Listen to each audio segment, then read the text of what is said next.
over. The problem is that people have not understood what democracy is all about. You will agree with me that in the countries of dictators, there will be no protests, there will be no booing. Protests, booing, debates is part of the culture of democracy. Now, unfortunately, people misunderstand this, misread this. Now, as in political democracy, people engage heads of states. People criticize heads of state. They call for their removal, etc., because they are expressing freely. That's culture of democracy. If I was one of you, I would write columns and columns, educate people about democracy, and saying how South Africa is democratic. Because that is, in a sense, a thermometer to check whether democracy works. A country where there is no democracy, there will be an angry president charging the police to arrest these people. But democracy says, let the people express themselves. That's why, in democracy, governments are in place democratically and removed democratically through the vote. I don't know what is it that makes people to be excited. Perhaps it's the newsworthy stuff, fine. But that is culture of democracy. In autocratic and dictatorship states, you can't see that. To me, I'm very happy that South Africans have matured in democracy. And you have a president that they can talk to, whatever is in their minds. It's not restricted. They are not going to be arrested. They are not going to be harassed. That is democracy. I wish I was a journalist and a columnist. I would educate over. The problem is that people have not understood what democracy is all about. You will agree with me that in the countries of dictators, there will be no protests, there will be no booing. Protests, booing, debates is part of the culture of democracy. Now, unfortunately, people misunderstand this, misread this. Now, as in political democracy, people engage heads of states. People criticize heads of state. They call for their removal, etc., because they are expressing freely. That's culture of democracy. If I was one of you, I would write columns and columns, educate people about democracy, and saying how South Africa is democratic. Because that is, in a sense, a thermometer to check whether democracy works. A country where there is no democracy, there will be an angry president charging the police to arrest these people. But democracy says, let the people express themselves. That's why, in democracy, governments are in place democratically and removed democratically through the vote. I don't know what is it that makes people to be excited. Perhaps it's the newsworthy stuff, fine. But that is culture of democracy. In autocratic and dictatorship states, you can't see that. To me, I'm very happy that South Africans have matured in democracy. And you have a president that they can talk to, whatever is in their minds. It's not restricted. They are not going to be arrested. They are not going to be harassed. That is democracy. I wish I was a journalist and a columnist. I would educate people about democracy. Yes. Happy Monday to everyone watching right now. Thanks to everyone that has been tuning in. So yeah, man, make sure that you like, you subscribe, you comment, all the good stuff. Turn on your notifications, share, chat with us on our live chat, all the good stuff, okay? So yeah, we're back at it again. Of course, it's your boy LA, we have Vinius, and we have Miss Weezy, baby. Miss Weezy, baby. We got Usmani. So yeah, guys. So how is everybody doing on this fine Monday?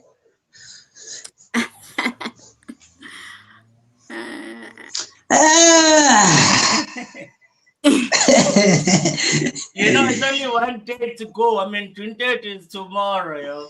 You know, so we're about to But see who has caved, to the threats, who is standing tall with their own 2 feet, 10 toes, everything. Like, but yeah, how you guys doing? I'm good. I'm good. Oh, good, man. I'm good. It's just a strange Monday for me because I just Crazy. yeah, it's strange, but it's things maybe they happened a while back. I just found out today that the Zimbabwean president it's his last year this year. His last term. This is a year like this year. It's his last term, so he's already preparing to go for another round. And his people are not saying anything, but they're just jumping around here in South Africa complaining when they should be complaining. Why is he running for another term, like another term? And Oh, and the Zambian president, he died. So there was a legal battle between his family and the state. So the state wants him to be buried in Zambia. The family members, he has family members staying in South Africa, so they want his body to be buried somewhere in Africa. Others want him to be buried here in South Africa. Can you believe that? Even the dead presidents, bro, they wanna join a Bahambe. it's crazy because now with the Zimbabwean president, wasn't this the same thing they were complaining about when it came to Mugabe? That dictator, give others a chance, all those things.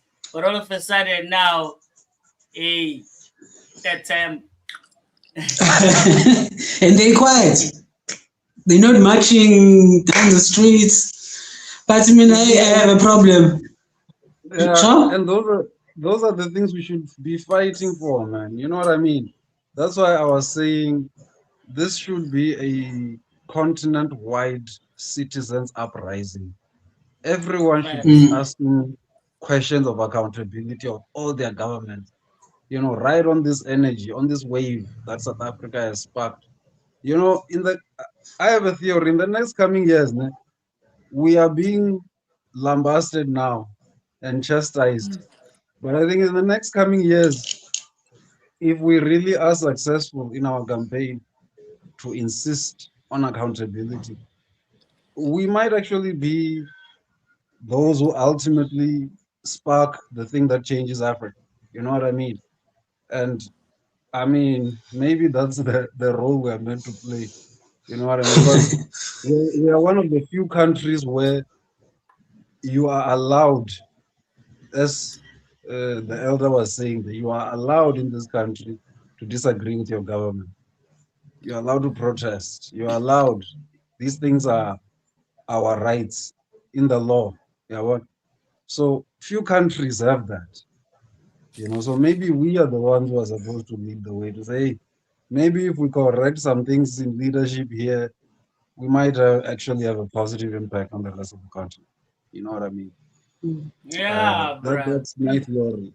We must fix here because if we lose here, Mm. I mean, I don't see a prospect for the rest of Africa. If we don't win it here, we don't fix it and and solve it here. yeah, Even because Jacinta said a similar thing when she was talking with that Nigerian journalist. That the fight is for the whole of Africa. Because they must be doing the same thing with those governments there. They cannot allow to be abused and used by those presidents and then expect to come here and everything is all sweet cakes. Mm. And I mean, it bothers me that we don't ask ourselves questions to say, you could be you could be in the poorest country in Africa, dead poor, like Mm. literally. But the politicians are never poor. It's so Mm-hmm. interesting. You could be in 100%. the poorest in the world. The politicians are always all right. And that's why I think as ordinary citizens we must ask ourselves, Kanjani? You know what I mean? Doesn't matter whether Bro. it's a developing state, a failed state, a collapsed state.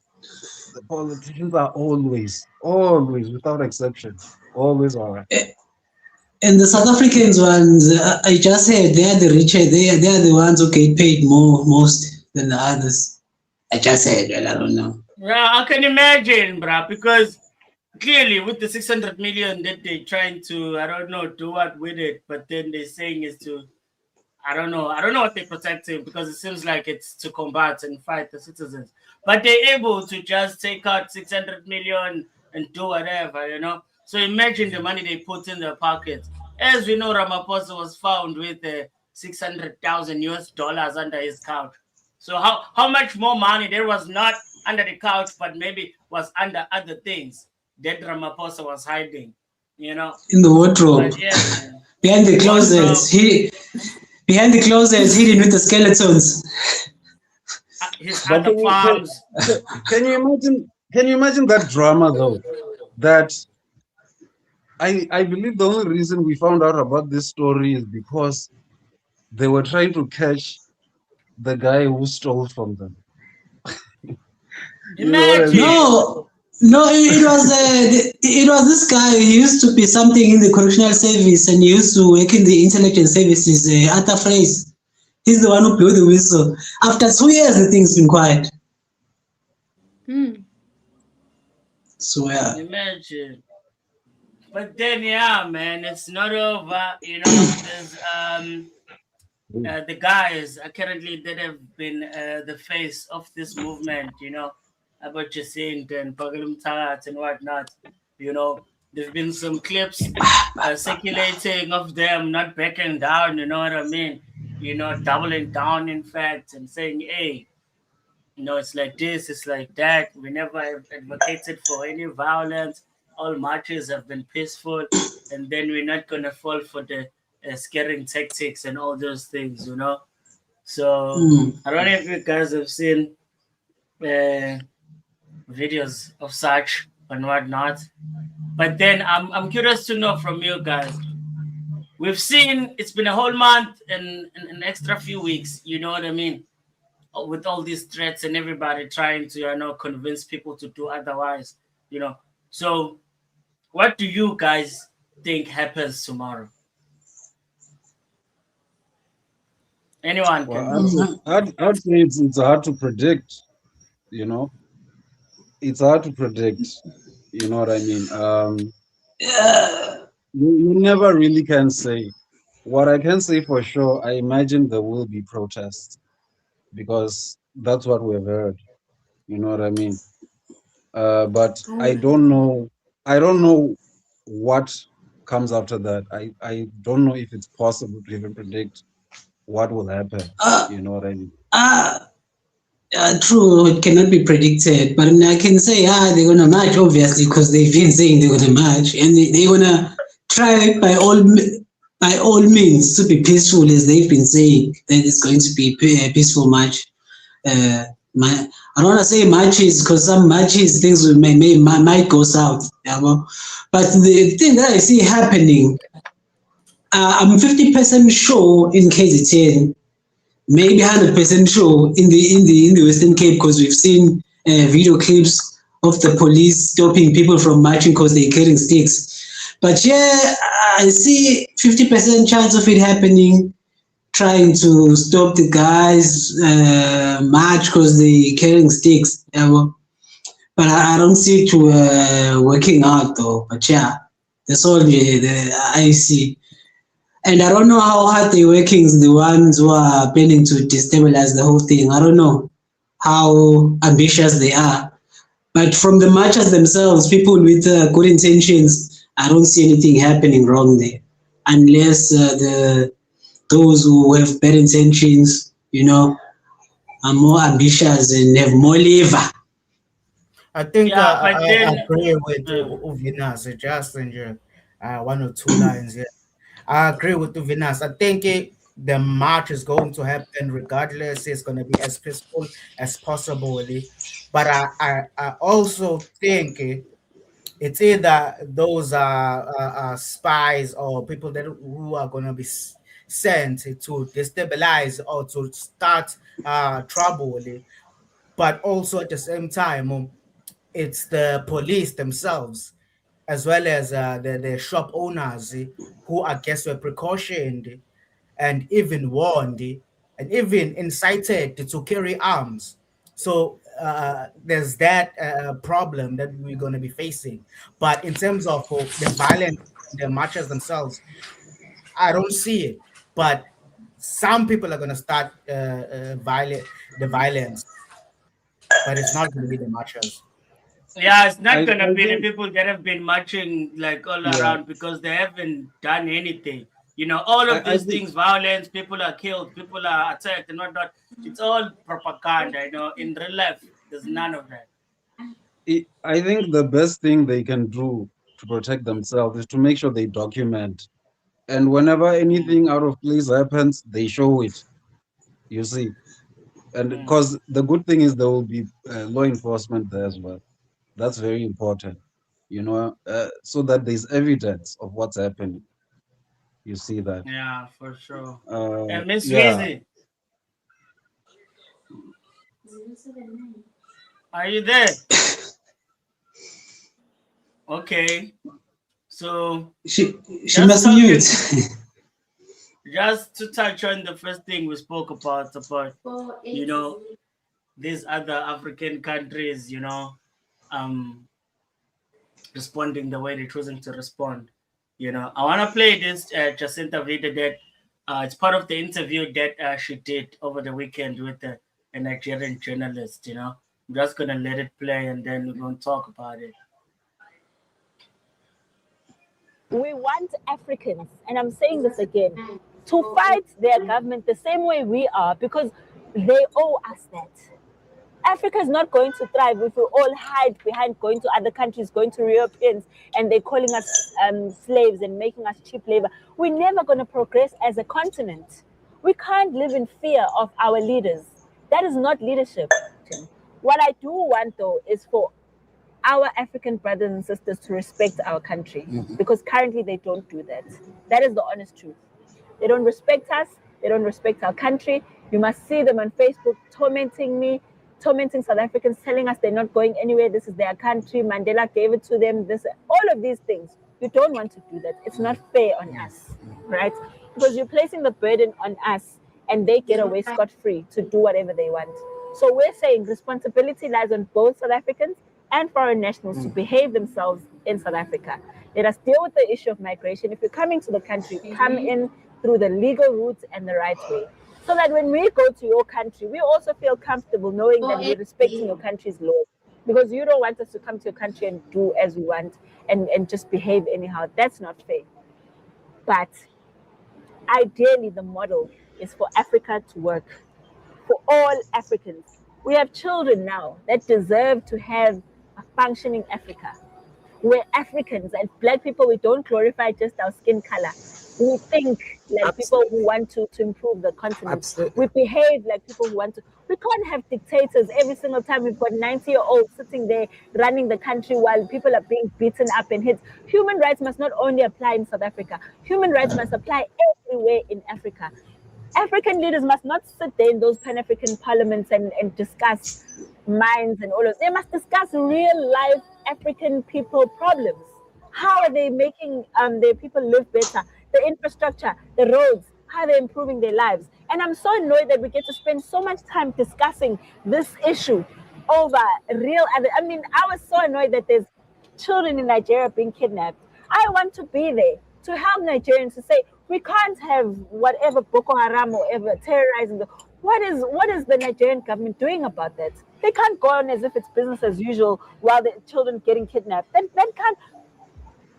We as the citizens of Africa really need to hold our governments accountable.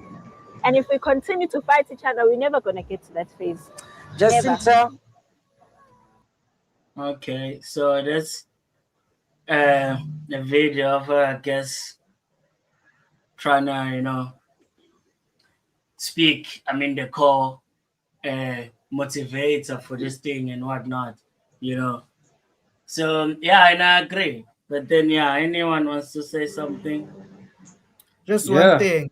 I was seeing the comments there, and I think some people were impartial and just ready to just listen to what Jacinta was saying, actually received the message, and it started to click for them as I saw the comments there on that video. Because again, it's what we've been saying all this time.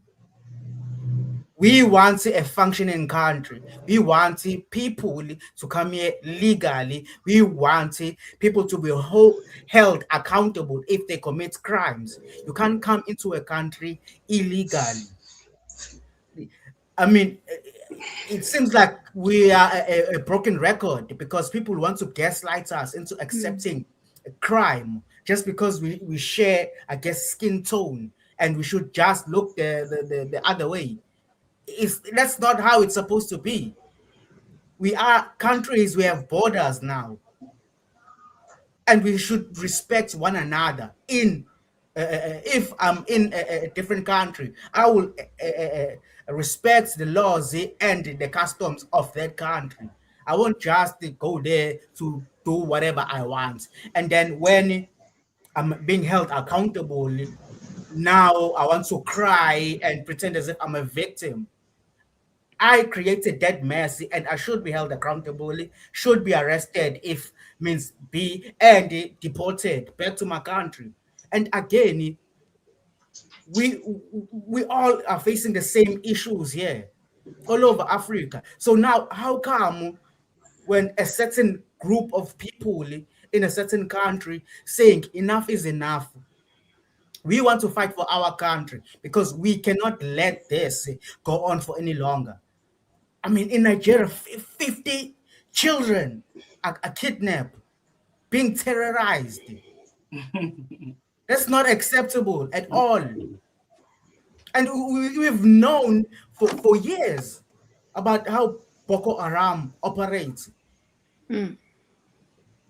They kill people, they slaughter people, children, women. And then you come here in South Africa just And because everyone and men. But then the same type of people, they cannot have the same energy they do here in South Africa, where we're supposed to be following a democracy and exercise our freedom of rights here in South Africa. But then you don't have the same energy for your country, which are pillaged by your own people, but you don't have the bravery that you have here in somebody else's backyard. This is nonsense. And they should step back and watch how people who've had enough of the government and who are not afraid to speak up and march and exercise their freedom of speech, how they act, how they behave. Already people are noticing, yo, these people are actually intelligent. They have a point. If you just sit back, be impartial, be fair, and just listen, and not just want to shut everything down because it's somebody else who told you. This is what is wrong with these people. The message is clear from our own traitorous government and their own people, and from other news outlets. Or BBC are also culprits, where they are spreading this misinformation and dangerous message of xenophobia and people that are being attacked. But then they're not underlying the main problem, which is we don't want a country that is a free for all, where crime is actually people are being rewarded for doing crime, which is insane to me. It's absolutely insanity. But I will park it there for now. I'll let somebody else speak. Where's it?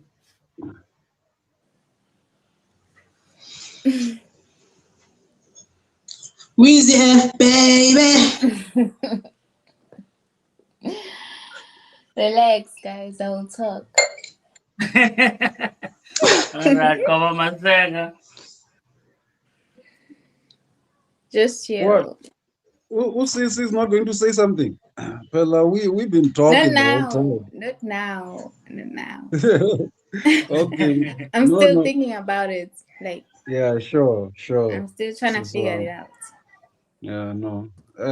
Yeah, man, I was just gonna start by saying bars, man. You know, Mm. I mean, Jacinta took the words right out of my mouth. That this is the bottom line, the point.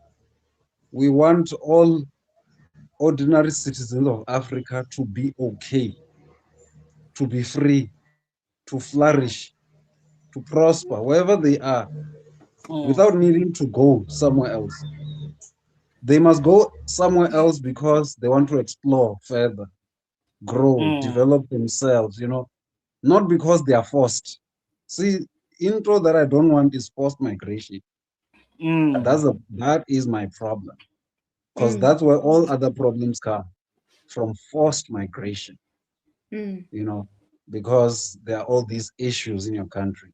Let people move because they saw what hey, in South Africa, they say they have these rare kind of skills they're looking for. I have one, I can apply, and say, hey, I'm here, I have this thing. You know what I mean? Mm. Not because you are running, we must Yeah. like it's just wrong. And Yeah. for these all these pan-African intellectuals and leaders to be gaslighting citizens when citizens are having to run away from their supposed liberators. What Mm. kind of nonsense is that? And why is no one asking this question? Because it's not like they're running away from a colonial government. Mm. As far as I know, we don't have any more colonial governments in Mm. Africa. South Africa was the last one.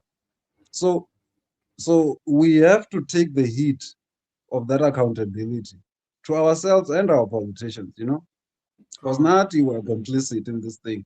You keep supporting these same guys, Hey, getting the bro. same results, and then you go on the speech of the day that I know it sounds like it's gonna improve, things are going to get better.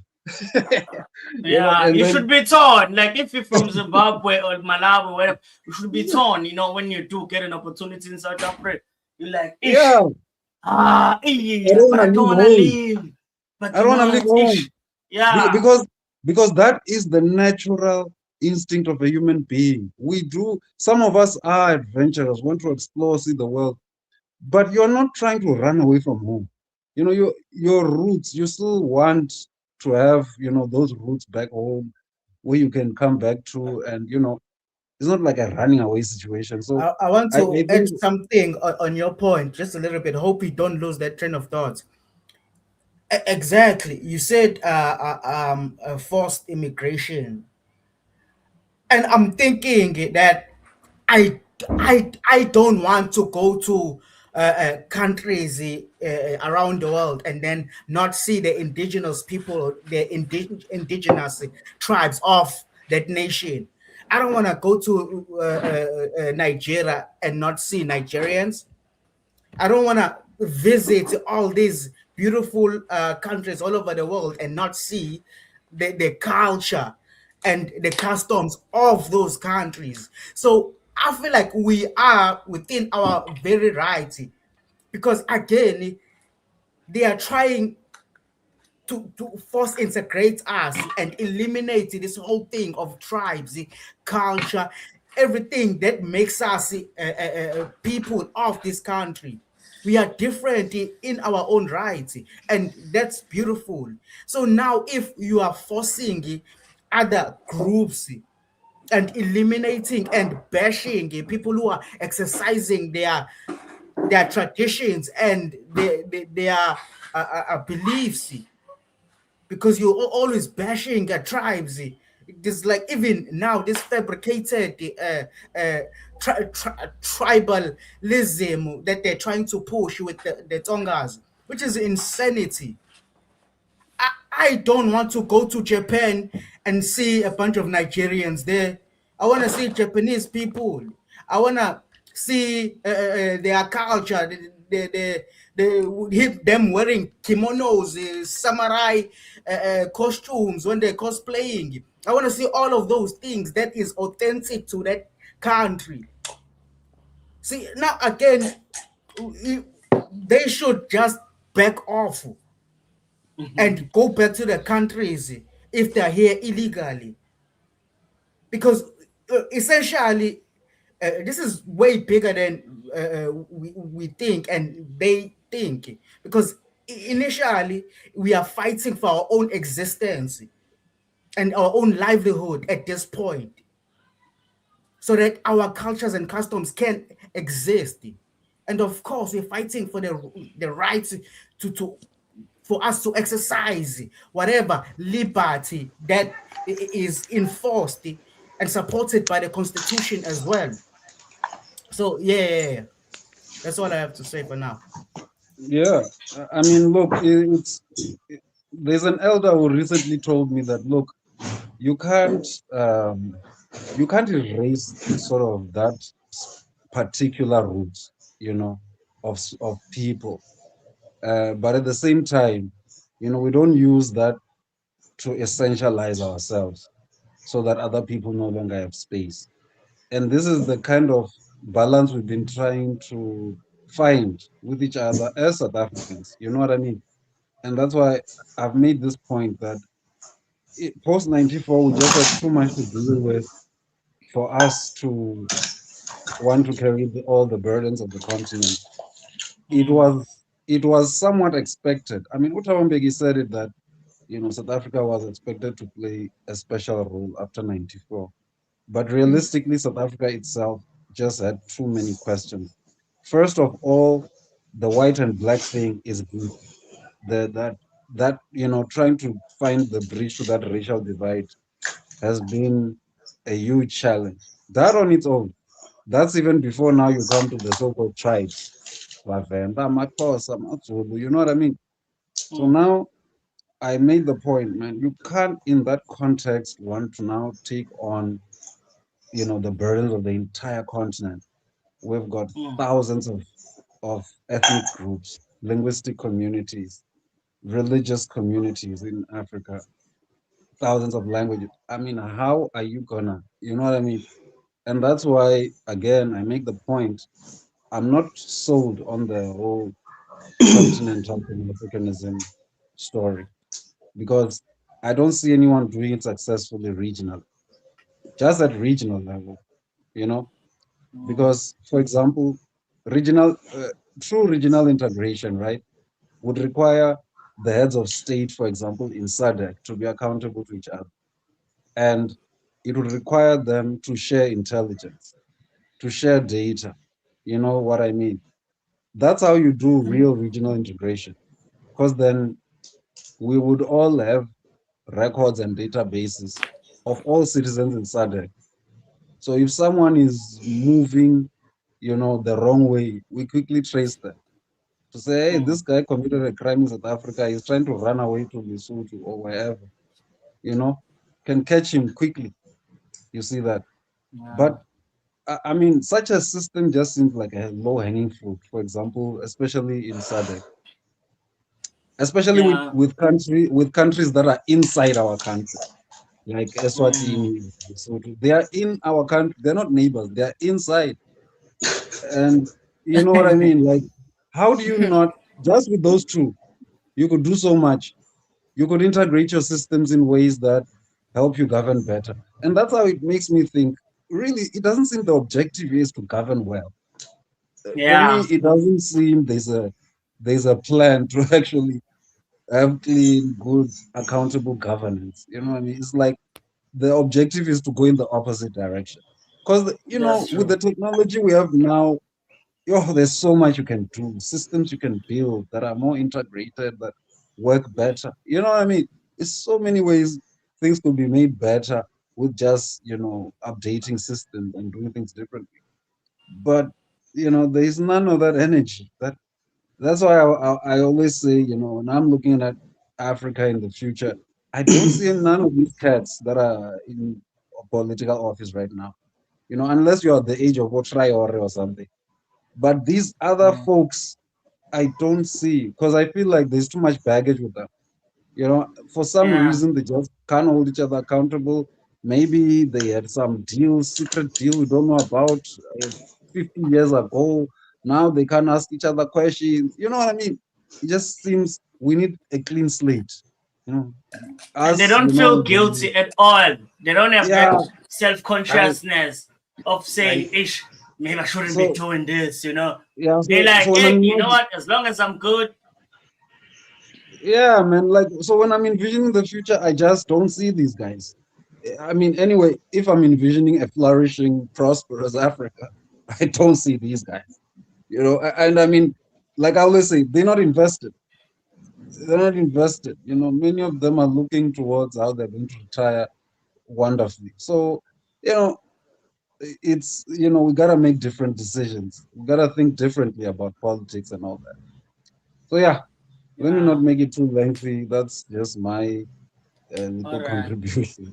Okay, so now I want to play some Phakelo Mphakathi's videos. And since Venus and Wizzy haven't spoken, I'm going to give you the chance to be the first ones to respond to that one. Okay, so this one is about the June 30, you know, tomorrow. It's about, you know, the D-Day, you know. So let's see what he had to say about that. It's a very short clip, it's like 40 seconds. And then there's another one that will continue on this one. And then we'll engage. Yeah? No, say continue. That oh. I just said it's doomsday tomorrow. Doomsday, yeah. No, that's to keep it cool, even though it's not really doomsday, because now you get to hear that they'll come with all the bands, you know, and everything, and kill us all, you know. Okay, let me play this. Kwethu baningi abantu ade belindile ukuthi insizwa zase South Africa akuze ukumashwa zonke indawo. Insizwa zizohamba ziyohlangana endaweni eyodwa lapho esizosho khona. Uma ngabe ungakwazanga ukufika, sicela insizwa ukuyibona evidweni yayo 30 seconds, iphakamisa iflag layo, isithumelele leyo video, siyobe sesiyayipostela leyo video kusasa ngomhla ka30. Kusasa ngomhla ka30, insizwa ezu1 million. Mazi ngaba ngaphezulu zibe u3 million, ngajabula. Ngicela ihlakane eSpaghetti Junction eThekwini eduze kwase Pavilion Mall, sizosuka lapho sihambe njalo size siyofika edolobheni phakathi eThekwini siyokweseka inkosazana yakwethu uMangobese, umama wakwaZuma weMarch and March. Thina njengensizwa nobunsizwa Development Foundation asinayo imarch esiyihlelile iSouth Africa yonke, asihlelanga lutho. Sizohamba siyokweseka inkosazana yakwethu uMangobese, umama wakwakwethu. Baningi abantu ade belindile ukuthi insizwa zase South Africa. I don't know if it's my phone but I can't hear the audio. But yeah, I can't hear like the audio. I don't know if it's my phone or. Okay, let me play this one. Umhla ka30 lesi store iSuper A5 store. Bale sibe sesivalile ngomhla ka30 sebehambile abantu abaphakathi. Not really. Ngoba akakubona balakwa nongo. What is saying? Abantu baphoyisa abazosibangela inkinga yilabo abantu abafana nalezi zitolo lezi abangafuni ukuhlonipha umthetho wase South Africa. Umthetho wase South Africa mzimkhalimali uthi umuntu okungeyena wase South Africa akakwazi uku-owner ispaza shop. Kusimple. Umuntu okungeyena wase South Africa akufanele a-owne isaluni noma ibarber shop. Umthetho wase South Africa sithi ke thina laba bantu sibanikile ithuba bonke sabahlonipha sangalwa nabo asikaze silwe nabo. Namanje siyoqeda unyaka wesi12 sisebenza lo msebenzi. Akekho umuntu esake sambulala, akekho umuntu esake salwa naye. Sithi abasihloniphe. Ngomhla ka30 madoda akulona ilanga lempi. Usuku lwabekwa ukuthi kufanele ukuthi kushaya lona bebe sebehambe bonke abantu bokufika. Bayahamba abantu bokufika. Bahamba impela bakithi ngiyazi abanye abazi abantu. Bahambe impela lwanqunywa yimi futhi.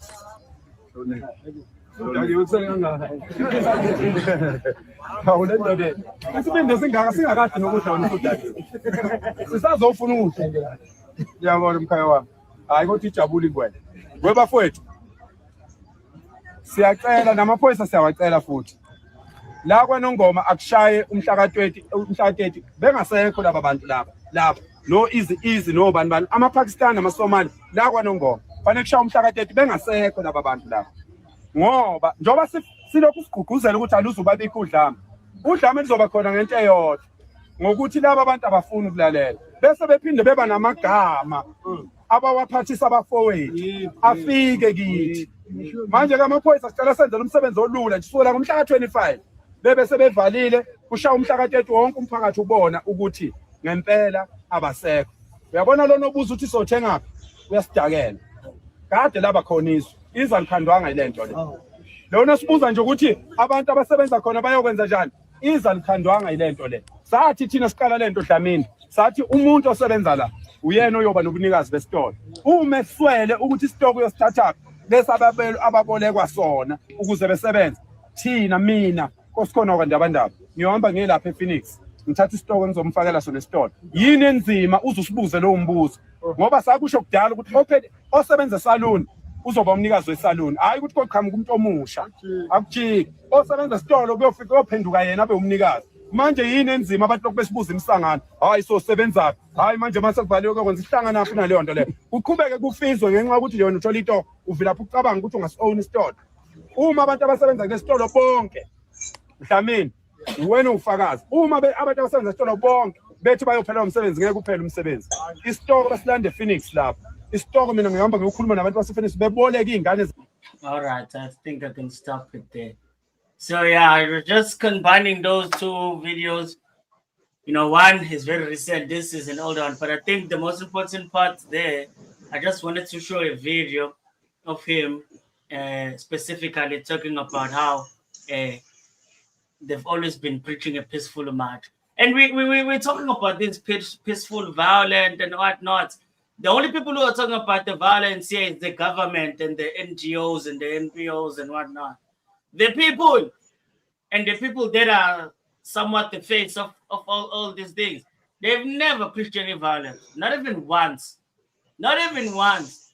But then I feel like we're entertaining them by time and time again mentioning, oh, it's going to be a peaceful march. Obviously, it's going to be a peaceful march, bro. First and foremost, nobody wants to die. But the threat does not come from these people. It's coming from the people with the guns, you know.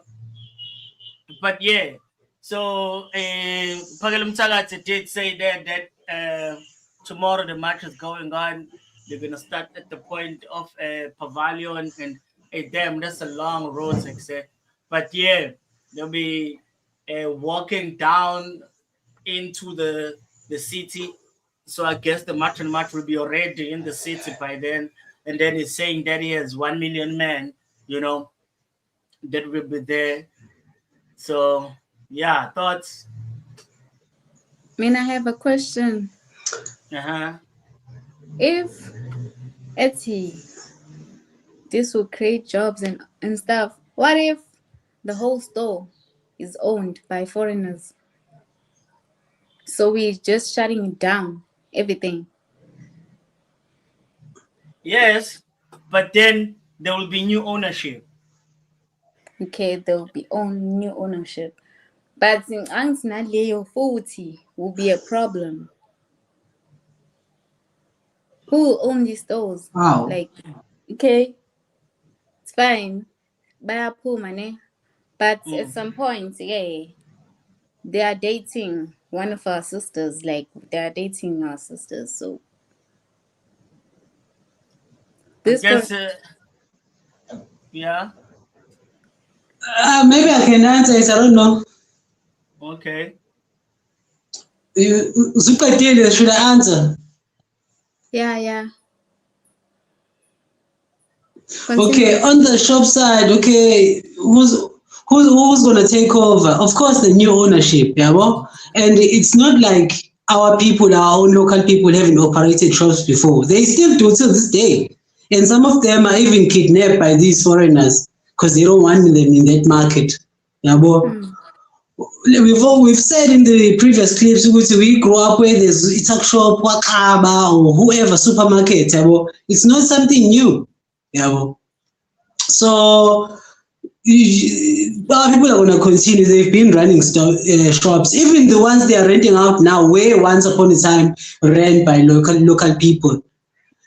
But the only thing that pushes local people out of business is that you see here, even in the job on the job market here in South Africa, things are very expensive. In terms of, let me just say, the labor alone. Here in South Africa, there are certain laws, labor laws, which are not followed even by people who from here, who've been in business for years. There has to be a certain minimum wage or salary for certain across all industries, and these people are not getting paid what they supposed to be getting paid. So if you take that idea and applies into a business, into a tuck shop, where we supposed to order things that are original, it's very expensive unless maybe we buy in bulk, maybe 2 trailers of a Superlink trucks. Then we'll be able to sell things cheaper to our people. But because everyone is trying their own way, some of us don't want to get together, we end up getting things not that cheap. And then when we're selling them back to our people, it's expensive. And we are rightfully so, because we need to, things have to amount, like amounts have to amount. So when they come, these foreigners, legal foreigners, and they open shops here, they don't order where our people are ordering. They have their own factories that don't have any, there's a certificate you get if you are involved in the food industry. They come and see your shop if it's according to standards, and in terms of health, neatness, what, and the things you use to make your food. So their businesses don't go through that. I'm not talking about the tuck shop now. I'm talking about where they manufacture the things they sell into the tuck shop. Yeah, and we've seen videos as well of them sleeping on top of tomato sauces and whatnot, all those things. So I think making their own products too. Like, so we're not talking about standards, and that's so important, especially when you're talking about things that people are going to consume. I mean, look, I've engaged a bit in attempting different kinds of enterprise. There was one time that myself and my partner were trying to bake cakes for these retailers. The standards you have if I should continue, it's no we'll joke. just end it there. The standards you have to meet is no joke, but it's important. You know what I mean? It's important because it's health, it's things humans are going to be consuming and all of that.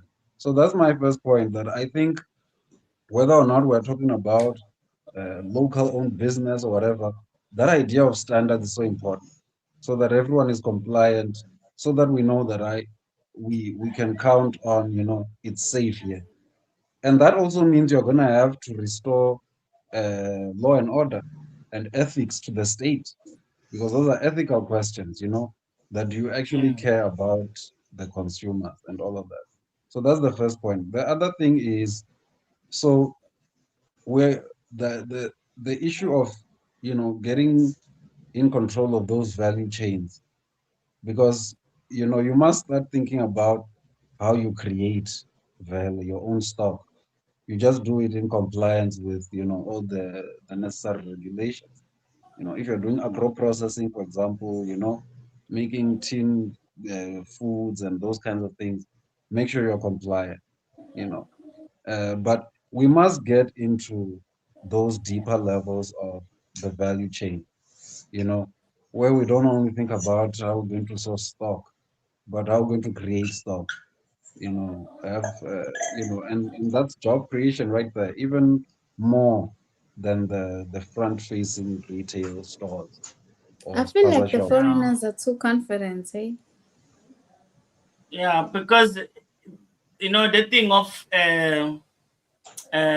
what you called it with the certificates and stuff, but then those evaluations or whatnot, they're real for South Africans. Like there was this old lady that was complaining. I'm not sure if she was complaining towards the councillors of that area or whatnot. So she's making water, but the process for her, she has to abide by every law possible, go to every place for approval and all those things. Yet, there's Somalian shops and whatnot. They just make the water, just out like where they're selling it right there and then, and there's no officials to regulate and whatnot. Ngicela ukuphula ulimi LA lapha kancane, ngicela ukuphula ulimi kancane. You see, can I break your tongue a bit? I want to add something there. Now that sounds weird. Yeah. Amen. Yeah. Go, continue. I should continue. I wanted to say, can you hear me? Yeah. I don't know. I just feel like not everything will happen on that water issue. In every industry, bro, even if you want space to rent as a sort of, you go. But what do y'all think, guys? Yeah, I think you're lagging. I feel like although we will march tomorrow, but not everything will be done tomorrow. Yeah, for sure.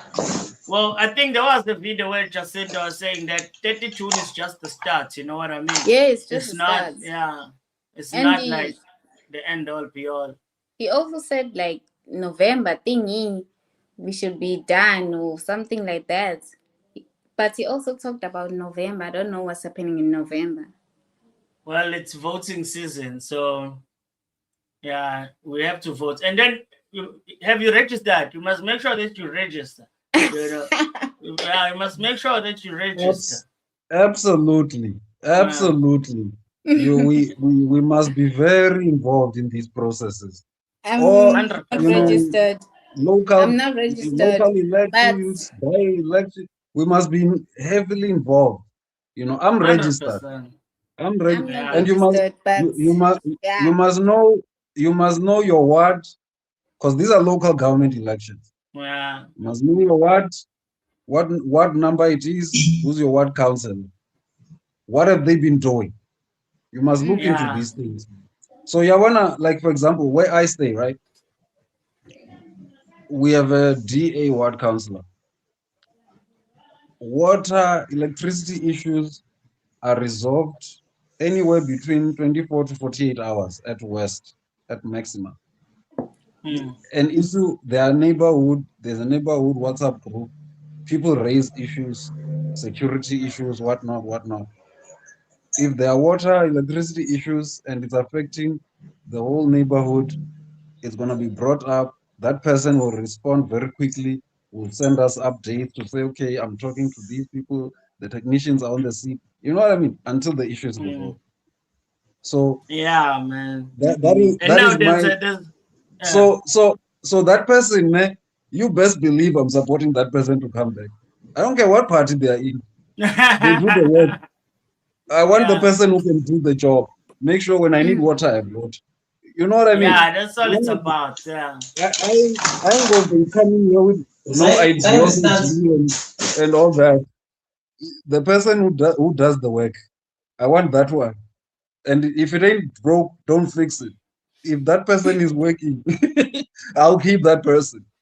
Yeah, and also there's the websites as well now.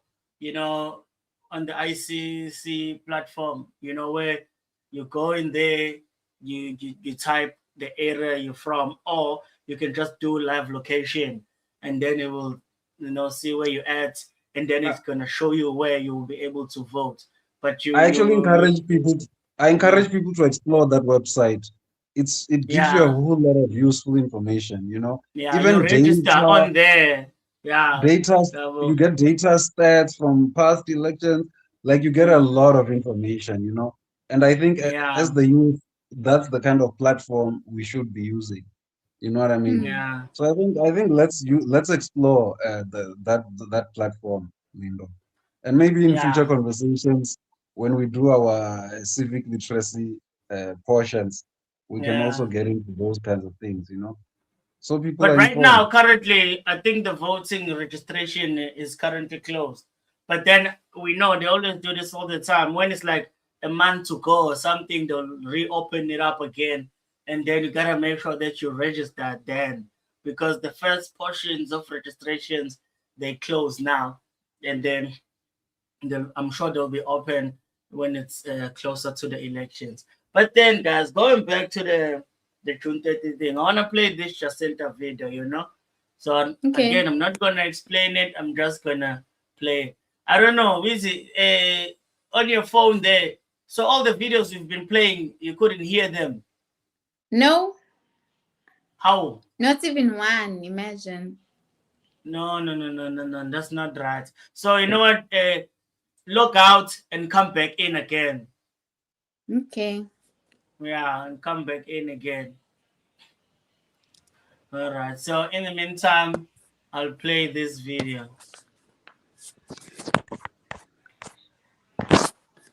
Like on places that South Africans in general are saying, we know these areas to be hotspot areas for criminal syndicates who are organized and have organized crime and are foreign nationals but cannot be found because most of them are undocumented. Go to Point Road in Durban, go to Sunnyside in Pretoria, go to Hillbrow in Durban.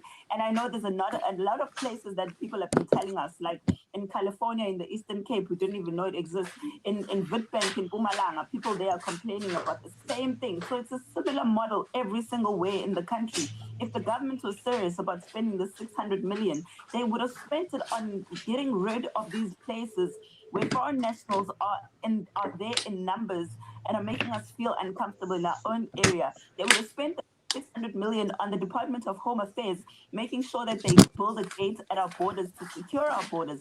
They would have spent the 600 million on getting more immigration officers, because you can't have an immigration crisis and you only have 800 immigration officers and you tell us that you're trying to solve the problem. You're never going to solve the problem. So I'm saying the government is wasting 600 million rand because marching is not going to end. We're not going to stop just because the 30th has come. After the 30th, we're going to march even more. So they're going to spend 600 million every single time instead of solving the problem, which is to remove illegal immigrants from our country. It's that simple. Can you ensure that other South Africans who perhaps are not participating in these marches will still be safe? One, will not suffer from blocked roads, closed businesses, continued unrest and the like?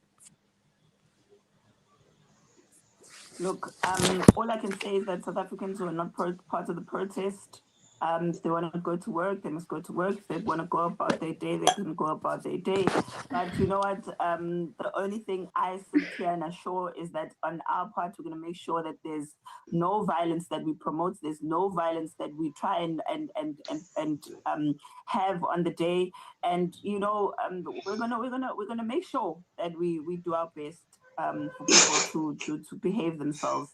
And that's as far as I can take it. But in protest, I mean, I don't have the proper recipe for protest. And if people want, Yeah. So she's doubling down. But also, before we even let's get to the talking part, there's a shorter video by Uvuyo Zungula that I think is very important. It's like 24 seconds. You know, I think it's gonna fit in very nicely. I mean, I encourage the people of Eastern Cape to vote for the ATM. You know, I'm not an ATM guy, but we also want to tell even the ANC. South Africa does not belong to the ANC. South Africa does not belong to the ANC. The constitution does not belong to the ANC. That parliament does not belong to the ANC. South Africa belongs to South Africans. Yeah, no, that's it. I think it's important because I think some of the people get misconfused, you know, or get confused. I mean, you know, because they listen to these Ramas and all these other people, and then they assume that perhaps maybe the government does belong to the people that are in parliament or the ANC and whatnot. I don't know. this is your country, South Africans. This is your parliament. This is your constitution. If we don't stand up for it and fight and use it for what it is, I think then we're going to see what is already happening. These people going on podiums and just telling you their thoughts and claiming that is the constitution. You know what I mean? So I do think that we should be very careful and very aware as well of our rights. It's so funny, Lindo, you mention it. And I'm thinking parliamentarians are called lawmakers. And earlier I was thinking, lawmaker versus lawbreaker. Can the two be one? The kind of thing. Because they are on trial pretty much for being lawbreakers. But they're supposed to be lawmakers. You know what I mean? Like, for me, I might not be perfect, but the thing I think is, if you're going to be a public official, a public servant, I would imagine you should lead the rest of us in showing us just how important the law is and why it's so important to follow the law. But look at Madlanga Commission. Listen to the people as they're being asked questions about their conduct and the conduct that's supposed to govern them at work. They can't give a clear, straight answer. Like, I've looked at all these people who come there, they are asked, why did you not follow this? Why didn't you follow that? Then they give some answer that is irrelevant. And I'm like, this person is supposed to uphold the law. They don't have any shame. Like, it's scary, especially when you're talking about now our agencies, crime intelligence, NPA. You know what I mean? Like, it's so scary and shocking when those kinds of entities become compromised. That is one thing as South Africans we must never take for granted. I mean, now people are starting to ask questions even about the criminal justice system itself, the judiciary. So once you erode all these different arms of government, the executive, and all the other entities meant to hold the executive to account, you've got a crisis, and that's something we must never look away from. We really need to be laser focused. That's why I said this thing, we must insist it's about the law more than anything else. Everything else just side issues. It's just side plates. The main cause is the law, and if we gotta stand on business with that, the law, because no one can argue against the law unless you're a criminal, and you want to get away with crime. You will argue against the law. That's exactly what they are. Only the criminals are going to argue against the law. Only the criminals. Then 10 toes down. Yeah. But then I want to play this last Jacinta video because some of you guys were still off at that point. But I'm not going to repeat the same one. It was the same interview at Newsroom Africa. Newsroom Africa. But this one, it's interesting because, I don't like I'm saying, these people have no shame. When you are someone with no shame, bruh, that's the most dangerous person, bruh. If you have no shame whatsoever, bruh, it's like you're saying, those people at the Madlanga Commission, bruh, it's so blatant. They given the evidence like, hey, bruh, this is you. So why did you not do this, do that, or whatnot? You know what I mean? And they're so shameless, bruh. It's insane. They're not afraid of being embarrassed. Even as a kid, when you're doing a speech in front of class and whatnot, there's that thing that you're standing in front of people and you want to articulate yourself very well. So you don't want to embarrass yourself, all those things. These people don't care, bruh. They're just betting on, this thing is going to be over. I'm going to be there for like an hour or two. I'm going to be out of there. I don't care. If I'm embarrassed or whatnot, I do not care, bro. I'm just, attending because at the end of the day, I am employed by the government and whatnot. I just want them to see that I showed up, But for them to change and maybe do things differently or even just resign and say, you know what, I did all these horrible things. You know what I mean? You know, like I can't like defend myself. You know, I'm embarrassed. You know, I thought I was never going to get caught. You know, and now I'm caught. You know, every step of the way I was feeling guilty, but then, you know, I'm gullible. You know, I'm greedy. You know, and I wanted the money. You know, and then they can play a sob story and be like, I wanted to do it for my family. You know, I have a sick wife and 6 children, you know. But however they want to go about it, you know. But no, they deny. You know, it's insane, bruh. That's crazy. But then, no, I'm talking about this shameless thing because here Jacinta was questioned about, you know, what they're saying. You know, some African people have been saying, grown naked men on the streets. You know, the government and the police are talking about carrying weapons, you know, in terms of sticks and whatnot. So in this video, Jacinta also mentions that these sticks, bruh, it's a Zulu traditional attire. This is what these sticks they carry them while wearing this attire, even at weddings. So who at weddings come out and say, it's weapons, they're threatening people and whatnot? You know what I mean? And the sad part is they know this. They know it. But still they're just saying these things, man. So let me play this one and see. I wanna know what you guys think about it.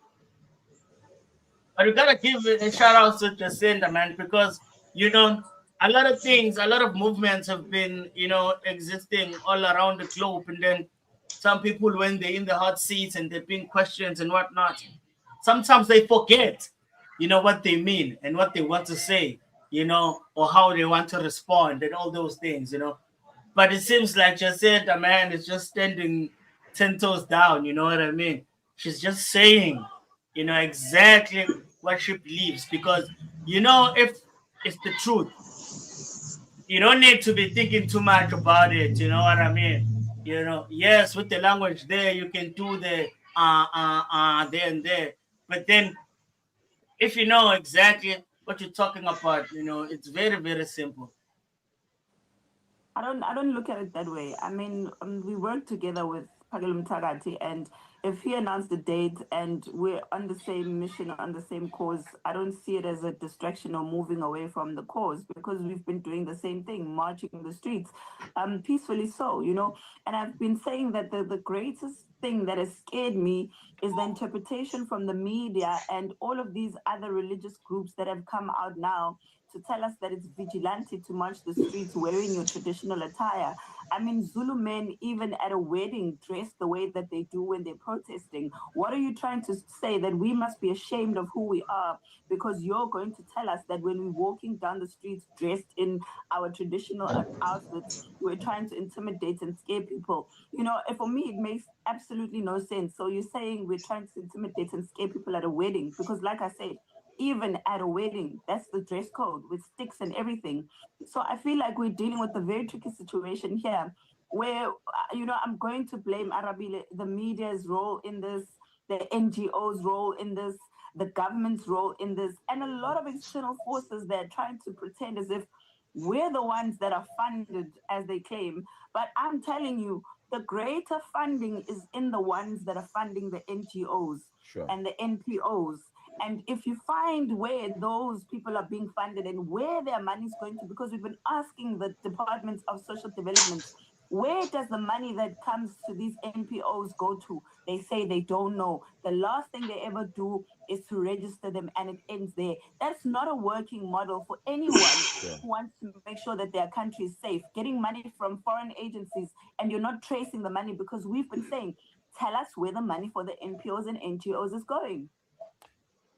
As a proud Zulu and myself, Jacinta, I think one must add that 100% the attire at weddings, at celebrations, even at funerals from time to time can be in exactly the manner that we've just shown our audiences as well on screen as we're showing them there.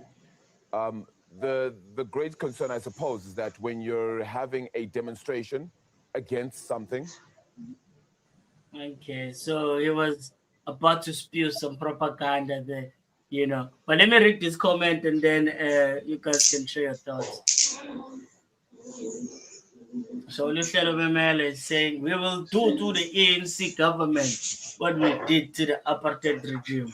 100%. In fact, that's what even Mandela said as well. You must do what you did to the current government, what you did to the apartheid government. You know what I mean? Because that's the truth, bro. You know what I've been seeing, man? It's so insane, bro. And I saw a video as well of, those apartheid police trucks, bro. A lot of them, bro, being deployed all over the place, bro. It was so insane. And to me, when you go to the police as a regular person and you go in there to cry about something, complain about something, I don't know what type of proof they want from you, but it's not as easy as this, They're going to be like, no, you know what? Come back with this, come back with this, even if it's a kid complaining about abuse, they'll be like, what is the teacher in school saying? What did all these excuses, bro. But then no, let it be fighting against South African citizens. They bring out all the stops, bro. All the stops. So I'm saying to South Africans right now, we shall not forget. We should never ever forget what this government is doing. Never ever, bro. Bro, this guy, bro, who's the president right now, already, bro, he has a bad track record, a horrible track record, even way before he was president. And it seems like it's just continuing. It gets worse and worse and worse and worse every chance, So I'm just saying, guys, please, guys, the worst thing we can do to ourselves is vote for the ANC and the EFF. EFF and DA. And the DA. That's the and those rising the ANC because they've been in power for so everyone long. In the JNU. Everyone in the JNU. I was tracking some stuff, I saw which parties are funded by these people and whatnot. Hey, bruh, this same IFP that goes around trying to say, the Oppenheimers are funding this, funding that. They're funded by the Oppenheimer, bro. I was so shocked. I was so shocked, bro, that they receive money from Oppenheimer. That is insane. So when you think about it, if you're the Oppenheimers, you fund DA, you fund ANC, you fund you fund IFP, and these people are all supposed to be each other's opposition. And I need to do another deep dive to see what are the common funders between all the GNU parties, because I wouldn't be surprised to find that it's the same people that they always complain about, that fund them all. So if they're supposed to be opposition of each other, it's so crazy how they receive funding from the same place, and they have a nerve to be saying these people are funded by this party or whatnot. It's insane. Lindo, they actually the GNU they did say themselves that the markets preferred that kind of union between the ANC and the DA. So both their funders told them they must form this union. Understand? This marriage of convenience, it was an arranged marriage in many ways. You know what I mean? And there was no way they were going to say no. So I mean, and also I mean the ANC, if it was really truly this Pan-African whatever, they should have gone with the Pan-Africanists. Julius Malema should have been their first one to say, come here, Juju. They should have brought in MK, they should have brought in these pan-black parties. But there was no such. Because the game is more than skin deep. You know what I mean? And that's why I always say you must take the bird's eye view every now and then. So again, in the interest of the bird's eye view, I don't know if you heard, apparently General Feroz Khan allegedly got shot. He's currently in hospital. He was meant to appear in Majanga. So I'm looking at the politics also from bird's eye view. So I'm looking at this March and March, but I'm looking at everything else at the same time. I did take note of the political killings that took place not too long ago. I think there were 4 people from different parties who were assassinated. So I'm keeping track of all this stuff. So, and I'm thinking from the perspective of those who are in government. I imagine they are very uneasy right now. So on this side, going to march and march. On this side, there's this happening. On this side, they are appearing as discredited. Madlanga Commission, things are coming out. You're dealing with desperate people here. They're fighting for their survival. They're fighting Bro, for you their know how lives. many councillors they've killed, bro? Every independent councillor, bro. If you're someone that they notice that, okay, obviously you're from around the neighborhood, you're from around the community, so the people know you. And some of these people are the people that take it upon themselves to fix some issues, whether fixing potholes, roads in general, or parks, or whatever that they can afford. And then at some point they just end up running for being a councillor and whatnot. And then they see that they're gaining momentum and people want to actually vote for them. They killed him. That's what even Kwanas said when he started this thing of his. It was like, hey man, political killings, all these things.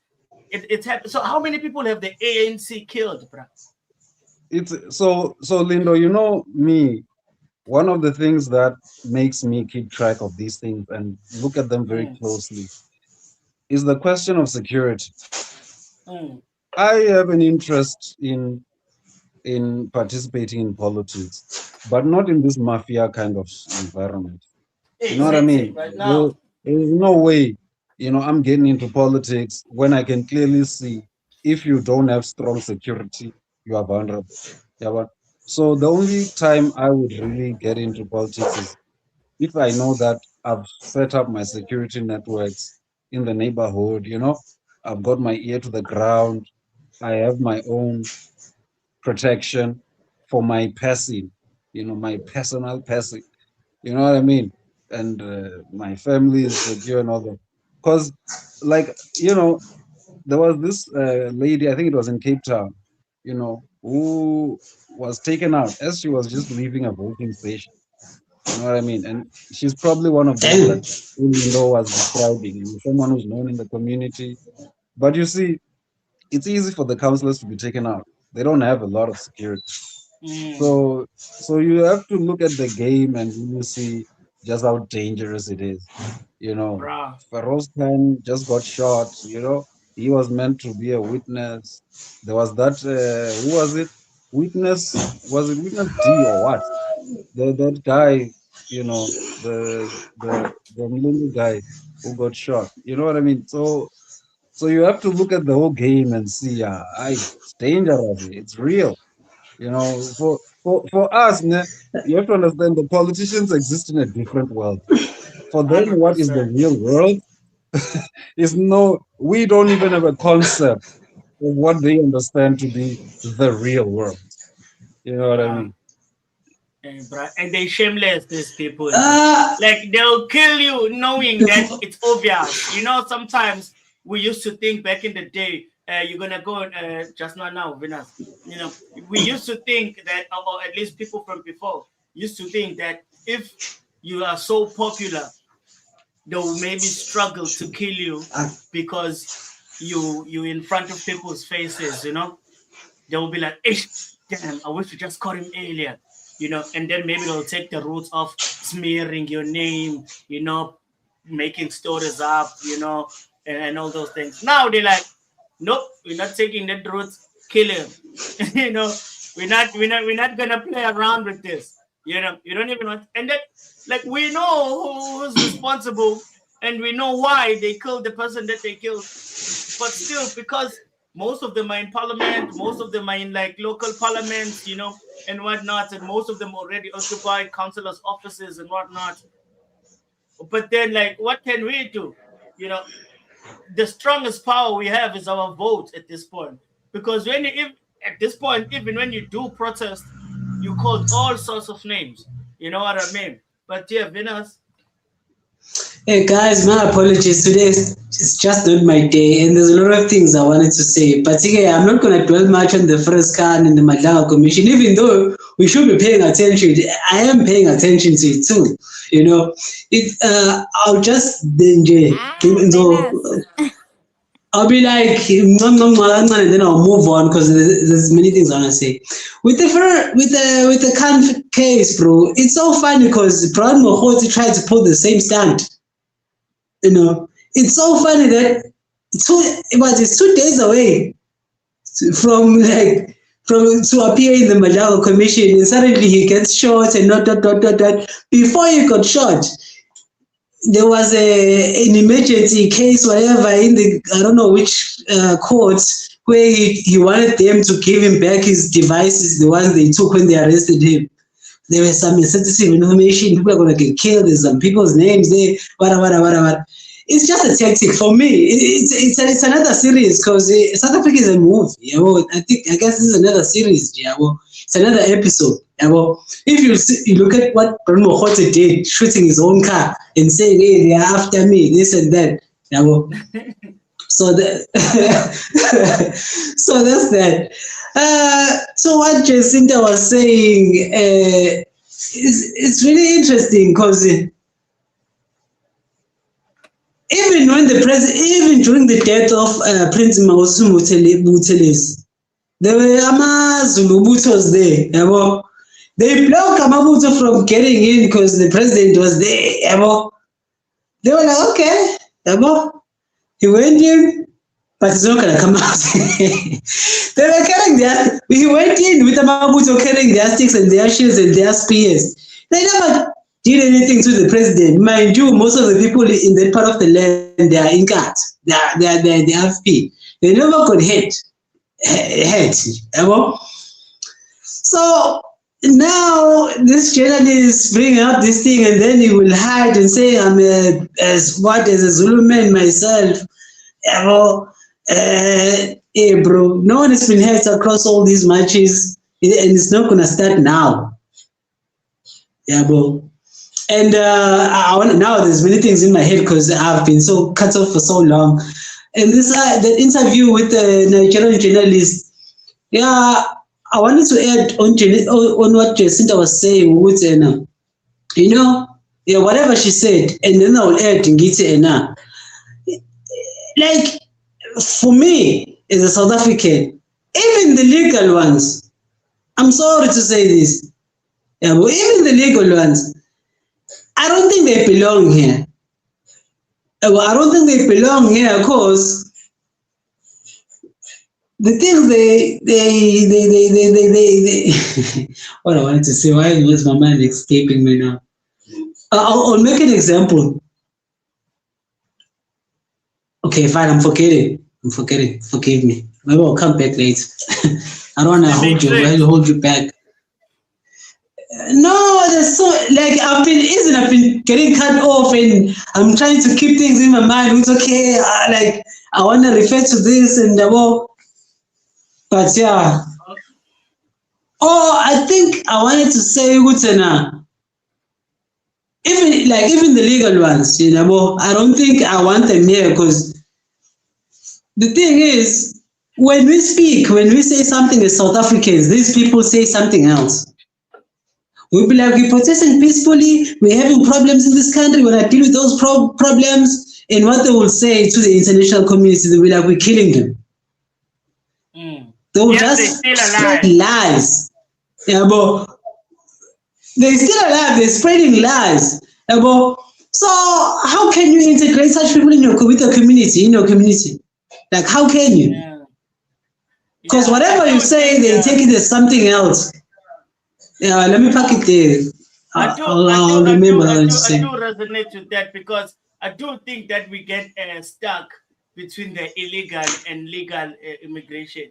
Just because you're legal, it does not mean that you're not a bad person. You know what I mean? Just in life in general. Now, forget about immigration rights and just talk about people in your own community, right? Other people, your neighborhood, the people that you live with, We have criminals in this country, right? We have like just bad people that are just causing havoc willy-nilly everywhere, right? So now, just because they are South African citizens, it doesn't mean they're going to get preferential treatment and whatnot. They need to go to jail and they need to be punished as well. So now, if now there's an immigrant who's hiding under legal, but then we can see the things that they're doing in the community. So now, what must we say? No, because illegal, it's fine. No, you should face the punishment that you deserve, whether it may be going to jail or maybe deported, because the rules are strict, even if you are a legal immigrant. There's certain ways that you need to behave, and they're choosing, and some of them are choosing that. I know, I'm sure even Govt Masenga knows this as well,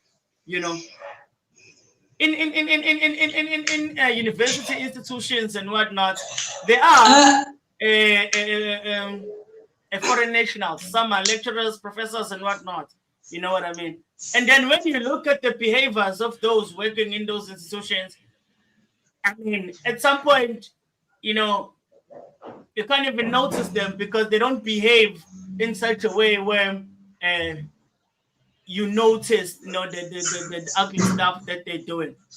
Most of them are very religious, you know what I mean, and whatnot, and all those things, So they go about their day, But then with them, the issue that I have is that when they are in those positions, they tend to hire their own people. Now that is what I'm against.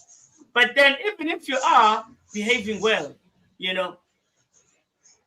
we find that you're doing something that is illegal, you have to be dealt with. It's as simple as that, bro. Because the same thing happening to South African, bro, whether it's these people at Home Affairs, the corrupt police, all these people, they need to be punished, bro. So this thing of legal and illegal is like, I don't know, it's caught in translation and whatnot. Yes, obviously the fight is against illegal immigration. And then there will be a next step. There will be a next step to that. And then once we deal with the legal immigrants that are doing harm, we're going to South Africans. We're cleaning our country of crime. And then, of course, the politicians, cleaning them all up, because I don't think it's hard to find ourselves in a position where we have a well-functioning country. Again, to quote Jacinta, we want a functioning Africa as well, So those people that have come here who are foreign nationals and they've made riches and whatnot, what are they doing to help their own nations, bro? Because that's what we were taught.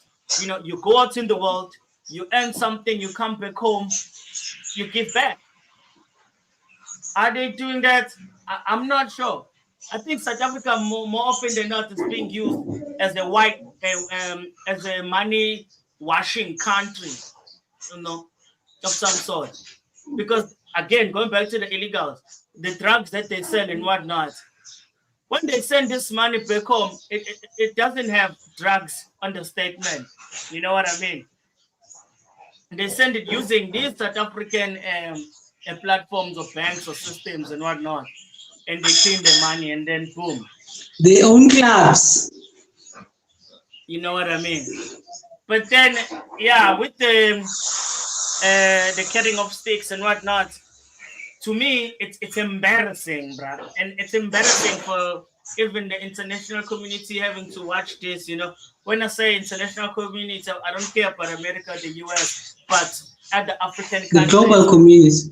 The global, yes, and the global, but I'm more concerned about the other African countries, those that are not buying into the propaganda. Bro. So now, most African countries have tribes, right? So if they're telling us that grown men, the Maasai in Kenya, streets, grown men naked on the streets, carrying weapons, all those things. So are they telling everyone, leave your culture, leave everything, your tradition, your custom, and be what? What exactly? What are we supposed to be? Because clearly we're being persecuted for being who we are. So what is it exactly do they want us to be? I'm curious to know. You know, I wish I could sit down with one of them, whether Ramaphosa or whoever, and just ask. Okay, fine. You're saying this. So, what is your idea? What is your ideal look of South Africans? How would you wish them to behave or to act, or I don't know, or believe in? You know, because clearly, if you believe in your own tradition and ways and customs, then there's something wrong with you. You know what I mean? But then, yeah, man, I want to play another video. But then, if there's somebody who wants to say something before I do, they can go ahead. Yeah. No, Lindo, I was gonna say everything goes back to the law. You know, the law must be respected by public servants, ordinary citizens, tourists, visitors, immigrants, asylum seekers, everything. There is one law in South Africa, only one. We have many cultures, but all of us gravitate around this law that we agreed on. You understand? That's it. And then beyond that, there is the laws that the African Union, the Organization of African Unity, not the African Union, when it was being founded, they agreed. And part of the agreement, we keep the borders as they are. And by the way, South Africa was not yet part of the Organization of African Unity. We were not part of those conversations. We were trying to deal with the apartheid thing. You remember, all the other African countries, they were getting free and they were meeting, to do that thing. They agreed we keep the borders as they are. They had their reason. So we have that, and then we have South African laws. That's it. We must respect that thing. It was agreed upon. Yeah, what? It's in law. So the people who are fighting South Africans for wanting to maintain the territorial integrity, the sovereignty that we all agreed to. We could have decided to collapse the borders. They didn't decide that. They decided to keep them with good reason. So why would you want this borderless South Africa? It doesn't make sense. It's incorrect. According to the agreement, it's incorrect. You understand? And on principle, it's incorrect. That's why I'm saying that I'm pushing for us to go back to principled Pan-Africanism. Because like I keep saying, the founding fathers of Pan-Africanism were not doing this romantic Pan-Africanism people are pushing now. Those guys were debating with each other. They were arguing with each other, disagreeing. And the resolutions they came to is not because everyone agreed. No, there were those who disagreed. Even with this thing of borders, what must be done with that? There were those who said, let's have one Africa now. And then others said, no, we can't. Let's do it gradually. Let's focus on regional integration and all that. So these things were agreed to in principle. And so South Africa has every right, as a sovereign state, to enforce its laws. In fact, not only a right, it has a duty to its citizens and its territory to execute on that mandate. And a South African state that is truly a South African state must be loyal to the constitution of the state. Some people might not like the constitution. We might say we need to revise it, but it's what we have. It's fine. We can revise it if we want. But that's the law, you see. And now they try to make it emotional, and this thing of trying to say, oh, but don't you see, children are suffering now. We've got a humanitarian crisis. They play these emotional blackmail games. 15 women have given birth. When they know that they are the ones who created the crisis by not enforcing the law. It exists, Lindo. It's there. It's written in black and white. You don't need to search for it. It's not a mystery. It's there. All of us signed on that law. So everyone in this territory must be governed by that law. Doesn't matter who they are. It's the law. Because my point But the is, government is breaking it. if the law does not apply to everyone, then the law applies to no one. Do you see what the problem we're going to face? Because how are you going to decide who gets, who the law gets to apply to, and on what basis? Now you must have many arguments. You see, it's gonna cause too many conversations. So either the law applies to everyone, or the law applies to nobody. True.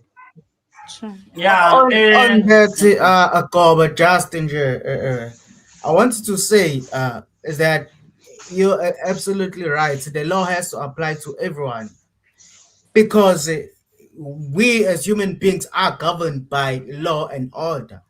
Because if we take the rules of the jungle, the animal kingdom, then all of this that is happening now wouldn't be happening. It will be a bloodbath. So them trying to appeal to our humanity and emotional blackmail us into submission of our constitutional rights, trying to silence us, will end up badly because we are refusing that initially. Because now I think that's what they want. They want the chaos. Because the thing is, they cannot maintain that chaos. Because the thing about chaos is out of control. You don't decide when it's gonna end. You know what I'm saying? Because now it's uncontrollable.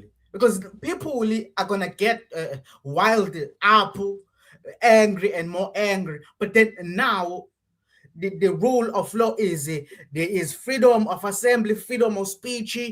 We are exercising those freedom, those rights that we have. So now they must not test us and threaten us because we are exercising our rights. This is still in the umbrella of the Constitution. We're still doing everything by the book. Everything is legal. But again, they should be warned. Also, is that the only point where the violence is going to erupt is when we are telling you, we are warning you, yo, and you don't listen. Get your papers in order. Leave the country if you came here illegally because you are trespassing in our land, in our property. People fought for land, they died. I don't want to bring this card up, but it happened. It's part of history. So now you Still coming don't here have the land. disrespecting us with your own customs in Pretoria, Sunnyside, just to show how disrespectful some people are. They enforce their own cultures and make certain areas into their hotbeds in Sunnyside.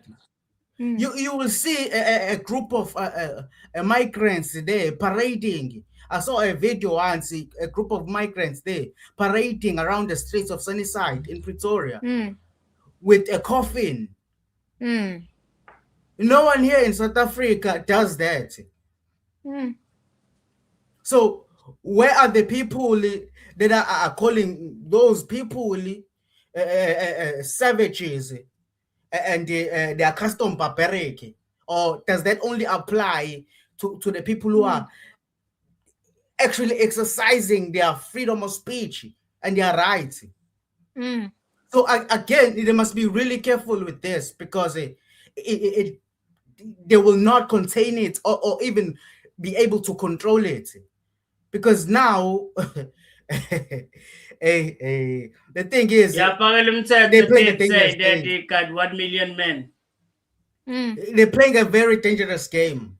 Because again, all right, we won't be silent. We won't just sit back and let our country be taken over and us be ethnically cleansed.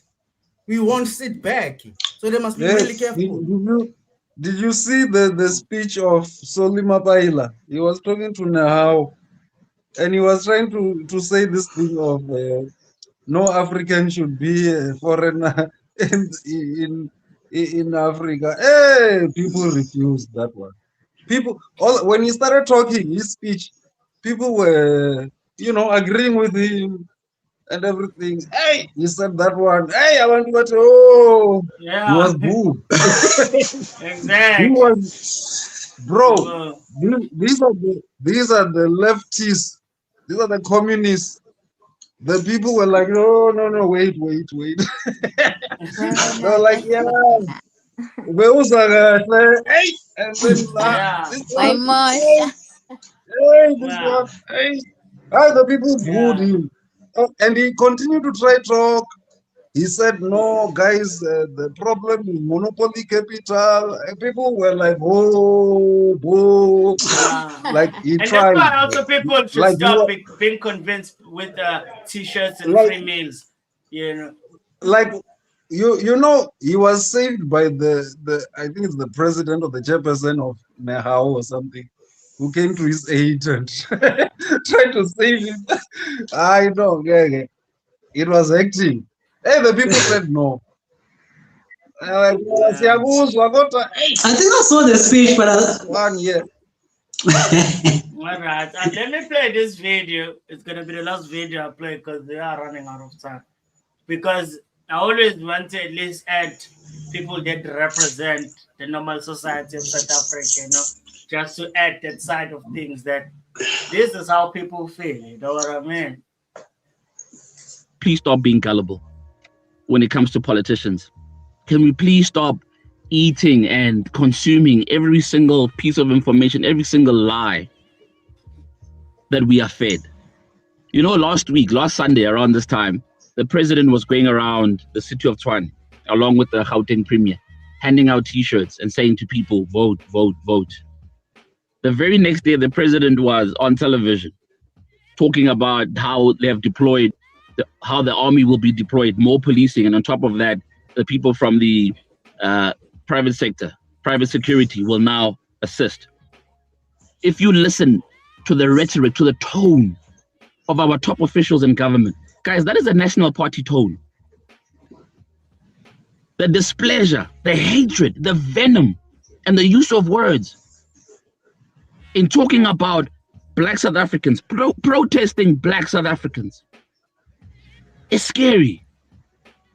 I don't know what Black South Africans did for this government to hate us so much. The pleasure in these national commissioners, police commissioners, that they took in the media briefings to downplay South Africans, Black South Africans for that matter. And because of that, there's a certain level of accepted racism with a small r, because I don't want to get lost in translation here, and a small amount of prejudice, because now Black South Africans, protesting Black South Africans, are now given the pronoun of them as if they are not South Africans. You watch in the media, you listen to the political talk, it's South Africans and then it's them. When the Afrikaner was marching to the monument, Voortrekker Monument, protesting against the Bella Act, along with AfriForum, I think even the DA was part of it. They were not called them. They were not referred to as them. They were just protesters. When the Zuma must fall chants were happening, it wasn't them. It was just protesters.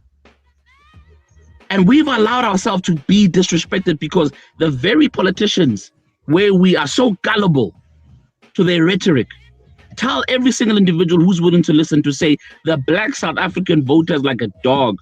You can hit him, okay? He'll feel pain, but once you feed him, he forgets the treatment that you have given. And this is why we are so disrespected. And part and parcel of it is that Black South Africans have now tampered with people's earnings, people's pockets, and brought poverty to the doorstep of those who are privileged. That is why this is happening. The people in Durban, Sherwood, didn't last 3 days. 3 days. Within 3 days, they were complaining that, oh, there's too many people at the park where, it's not safe. And then there's feces, there's urine and so forth.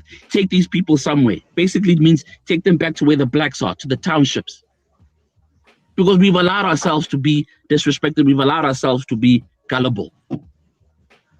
politicians must now, going forward, whatever happens, politicians must now earn your vote. And if you are not convinced, then you must ask yourself, why should I vote? What am I getting out of this? Before I sign off, somebody asked me the question, am I not worried with the commentary that I give on social media if it will affect my employment, my source of income, and so forth? My brother, all I can say to you is, as a registered South African voter, I'm a shareholder in this democracy. I'm a shareholder in this democracy, just like the millions of South Africans. If it comes a point that I cannot, if it comes a point where I become a participant in the voting process and not a shareholder, and if it comes a point where I cannot critique my government for its failures, if that affects my ability to make money in a democratic process, then I've got bad news for you, my brother. We are not in a democratic process. Yeah. That's the whole point right there. That is crucial. If you cannot make your input without being victimized, you are not in a democracy. Exactly. You see, I like when you started today with Zuma explaining very nicely. Democracy is about the contestation of ideas, the right for us to dissent, the right for us to express our dissatisfaction to our government. That's it. And if we're not having that thing, and if you can't do, and you see, that's why I said, mind you, he said that while they were protesting him. Yeah. So this issue of political killings bothers me, because that is another way where you keep people out from participating. And the threat of violence, we've got to bring that thing to an end. That's one thing I'm very concerned about, because it curbs my ability to participate freely.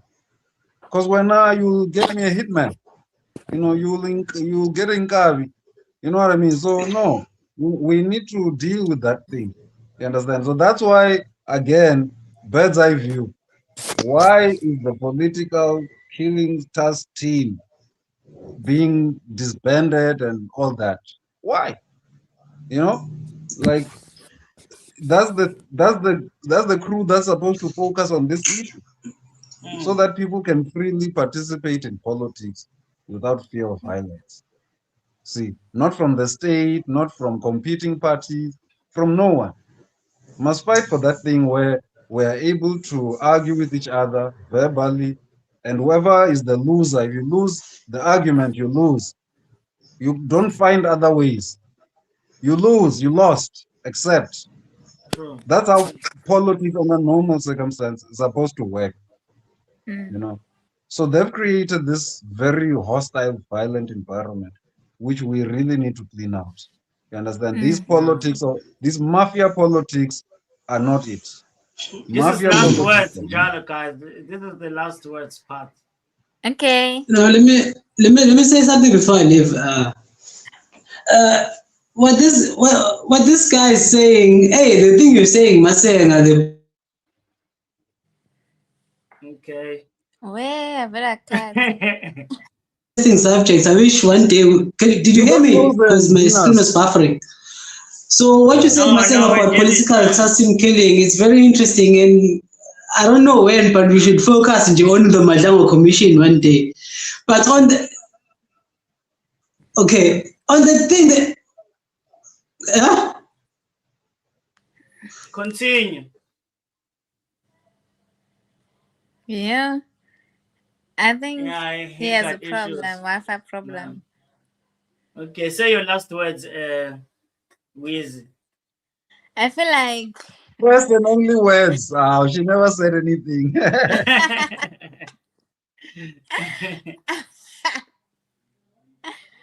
I don't know, but I don't feel comfortable talking about this topic, really. Okay. But yeah, ne? It is what it is. And just things. Can I say something quick? Can you hear me now? That's all I can say. Okay, Venice. Tell us something.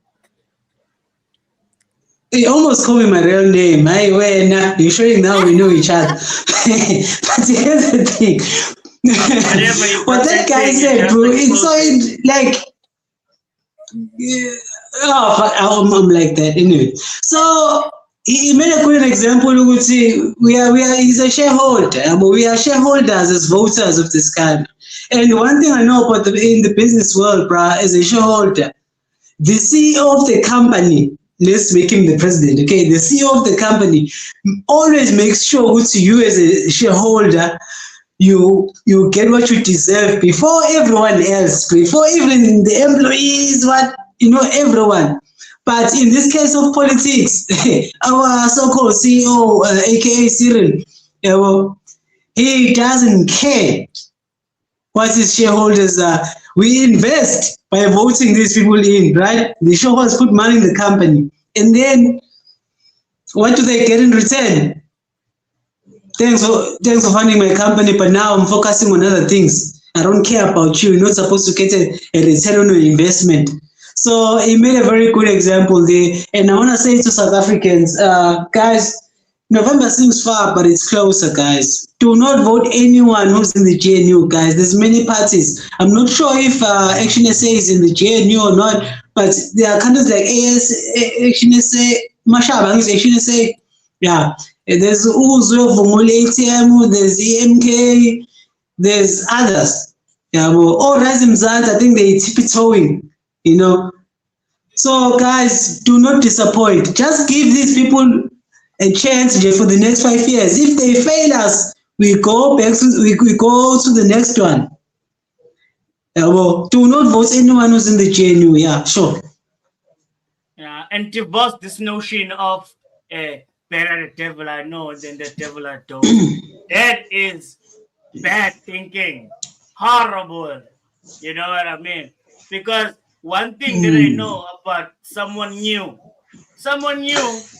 even if for the duration of the whole 5 years or whatnot, maybe the last 2 or 3, they start doing their own thing. Trust me, at the beginning of it, they'll try to do their best to please people, just whether they're pretending or not, but just to make some people happy, But I guess that's what we can get in this country now. We're just hoping that they'll try and let's maybe do some little things there to make the people happy and whatnot. But we hold on to that. They mess up the next coming years. We vote them out. We bring other new people. We should be trying to get people that are less captured as possible. Obviously, if you've been around politics for like even a minimum of 10 years, you've been there for a long time and you've done nothing with all the positions you've received and whatnot. So what makes me think that once now I'll give you the biggest position, you're gonna start doing all the things? No, hell no. There's no Lindo, way. It's an open market, Lindo. We are free agents. We are free consumers. Yeah. You choose what to buy, whether it's bread, potatoes, tomato. You choose what you buy. So we can choose. Okay, this time around, we ain't voting for these folks. What we want. You understand? It's a free market. We mustn't hold ourselves to anything. And certainly not skin color. Forget that one. You better not be voting that skin thing. To say that, You South Africans, if I hear anyone talking about skin things, this is all. I don't want to hear anything about skin. I want to hear about real issues of what people are going to eat, what they're going to live, how they're going to get educated. Let's talk real things. Forget this skin thing. Please, I don't believe. With this 600 million, if they could just give me maybe like 300,000, bruh. You know how much money I need, bruh, for my business that I want to employ a lot of people with, But no, they keep on giving me the X, you know what I mean? Because they worry about other things, not an aspiring entrepreneur in the country, which is something they should be proud of, because they've been complaining that, the government can't hire everyone, all these things. But then here comes South Africans that want to legitimize their businesses, and receive funding so that they can do things proper and everything. But no, not only that, they don't fund schools. No, they don't fund these police stations. You know, they don't do none of that. But then again, they just want for the people just to follow blindly. You know, that's it. You know, so my final words would be, in fact, it's not even my final words, it's just a reiteration. You know, people, please do not vote for the ANC, the EFF, the DA. In fact, all the GNU parties, bro. You've seen already what Gaten McKenzie. He came in campaigning, talking about baham. You know, next thing, he comes in there, and then what did he do? He sold everyone. So that would be my thing. Make sure that you vote for a different party, you know, especially look at the party, what they represent and what they want to achieve, and their leaders, you know, look at the history, you know, what they've been fighting for, what they've done, and all those things, and hope that maybe becomes, you know, expanded a bit more. If maybe they're doing some good in their own communities, maybe they might do that good, you know, nationally, you know. But yeah, November is coming, guys. We need to be very, very careful. We cannot even have a single member of parliament that is from the ANC, especially the ANC, bruh. Yo, the ANC, bruh, is wicked, you know. Lindo, But then, remember, these are local government elections, not national elections. So what you're actually voting for is your community leader. That's why I told you, Lindo, I'm bringing back that lady from the GA who makes sure I have water and lights. That one, you understand? It's not national. It's not the same. Yeah. I am bringing nobody who I don't know is gonna deliver for me. The one who's delivering is fine. I'm fine with that. Yeah, and especially because in the neighborhood, local elections, that's where these people directly impact you. You know, exactly. So you really need to be careful about the people you put in those positions. You know, all ANC councillors, bro, you go to a councillor's office, they're not there. Basically, it's a secretary who's the councillor now. And you know that the only thing they can do for you is give you a councillor's letter. That's it. And you want more, because the job of a councillor is more than just giving you a letter of proof of residence. It's not about on this one, Lindo, people must just look at who really has been serving them. People have enough time, they've seen who has failed them. You know what I mean? Like, if people are not serving the needs, like, what are you doing with them? You know what I mean? 100%. So yes, Bunny, last words. Yeah, what I have to say is that tomorrow, the 30th, is just the beginning of a long journey. Nothing is just going to be fixed overnight.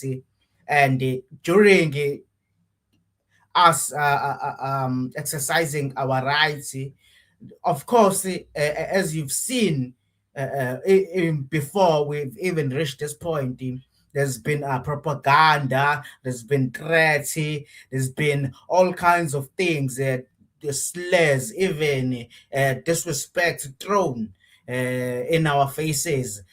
People who believe in this movement of march and people who want to exercise their rights. And I will be registering to vote as well in November. I just haven't had the chance, but I will be there. And we must make sure that we still do our own research, make sure that we don't fall for the media's propaganda, the speeches, the same old speeches. I know people are going to be maybe scared because we've been used to the ANC for so long, especially in our neighborhoods. But something must give. We deserve the change. We need it.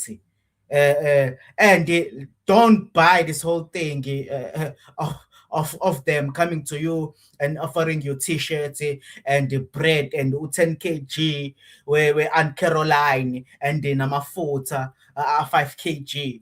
Don't buy it. Don't fall for it because that's take the groceries. But just don't take it. Take the goods. Don't give them your money. But take the goods though. Take those supplies. Go eat with the family. Yeah, You know, take the t-shirt as well, and go and sleep with it because it's clothing and it's free t-shirts. You know, yeah. So, but don't let that sway your mission of wanting to vote for your new councillor in your ward or new leadership in your community. But don't fall for it. Just do your research. But as they said, and I'm absolutely agreeing, tata lo mazambane, tata rice, go and cook, make sure you're happy, is your family is healthy and happy, and go Feed and the vote kids. against them. Feed the kids. Yeah. So yeah, man. So yeah, guys, that's it, yo. So thank you to everyone who's been watching. I will see you definitely tomorrow, same time, same place. Like, subscribe, comment. You know, all the good stuff. You know, this is the good stuff. You know, you become highly blessed if you like. You know, you if you subscribe, if you comment. But I'm telling you, you're gonna have nice dreams. You know, you're gonna achieve what you're looking to achieve. You know, you're gonna have luck, you know, tomorrow, you know, all those things, bro. So like, subscribe, comment, share, all the good stuff. Thank you so much. We'll see you tomorrow, guys. We also bring the heat. Bye. Sharp, sharp. Love